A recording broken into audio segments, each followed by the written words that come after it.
What up, party people? Welcome back to the channel. We got Bear Studios up in the hizzy.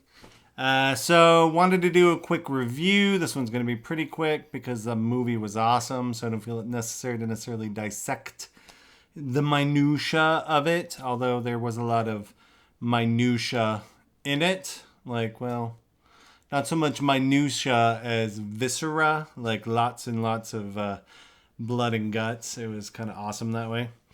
So went and saw Renfield on Sunday, as is my tradition to go see a movie typically on Sundays.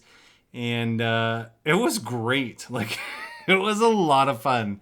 I had read some middling reviews. Like, some people were saying, like, the script was muddied or confusing. And, but Nic Cage was, a revelation as Dracula. And I can definitely say, like, Nic Cage as Dracula was fantastic. Like, he was so funny and just chewed that role, like, just bit it and drained it and left a lifeless corpse that I wanted to party with still, because he was fantastic as Dracula. It was awesome.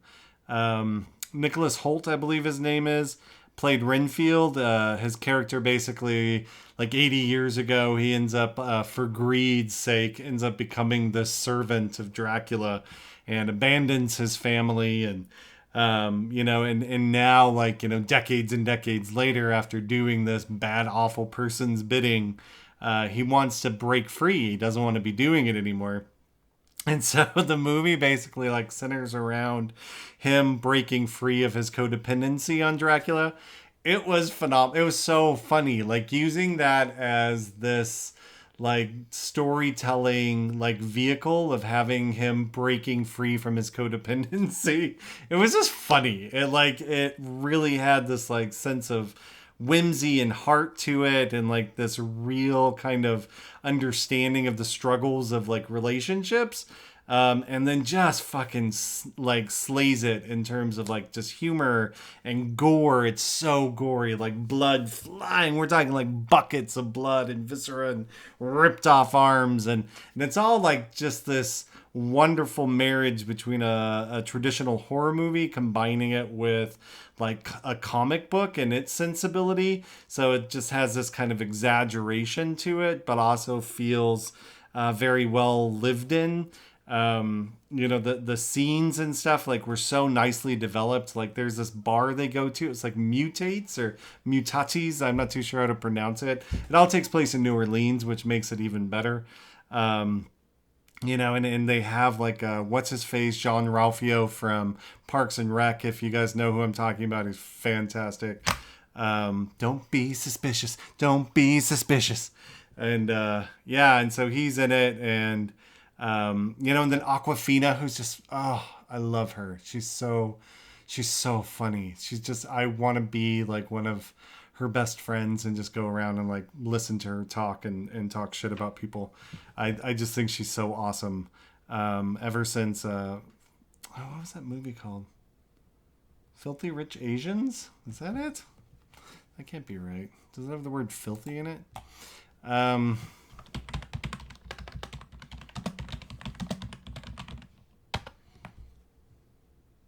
Crazy Rich Asians. Not Filthy Rich, Crazy Rich. Although I guess it's kind of the same thing. Anyway, so yeah, it's so funny. She's so funny, and Nicholas Hoult is great, and they all do such a wonderful job, performance wise. So acting, I give it a 5, hands down, 5, 5, 5, 5s across the board. Writing script, I thought it was good on its way to great, so I'm going to give that a 4.5. I thought it was very seamless.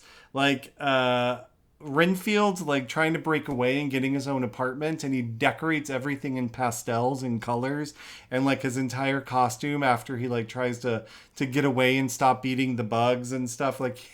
He has these hilarious pastel sweaters on, everything, he just goes from drab to this color gorgeousness. I don't know, it's perfect. It's just pitch perfect. It's great.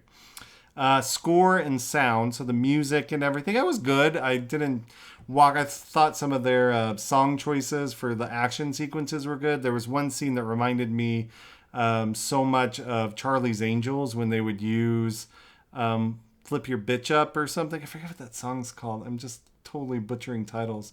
But there's a techno song that Charlie's Angels used when they would go and have these fight sequences, right? And I felt like they reused that for this like epic fight sequence with Renfield and Aquafina's character, and like in this apartment complex. And we're talking like stacks of bodies and people impaled with arms, and it was brutal and it was awesome. It wasn't like I've seen movies where like a Friday the 13th where it's about gore and it's about being kind of scary and like violent.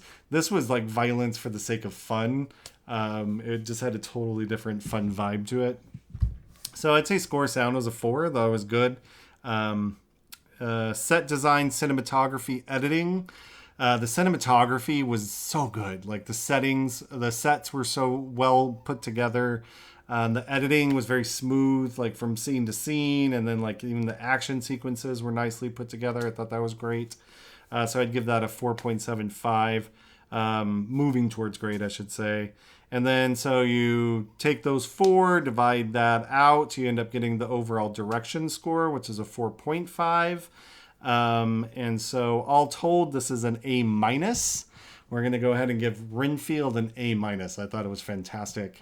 Again, Nic Cage's Dracula was superb casting. It was brilliant.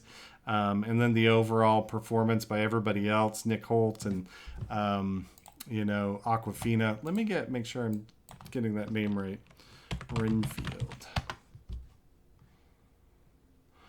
Yeah, Nicolas Cage and then Nicholas Holt. That was right. And then Aquafina, she plays Rebecca Quincy. And then Ben Schwartz plays Tedward Lobo. Oh my God, Tedward. And then Shohreh Aghdashloo. So good as his mother. She was brilliant in that as well. Directed by Chris McKay. Is amazing. What else has he done? Chris McKay directed...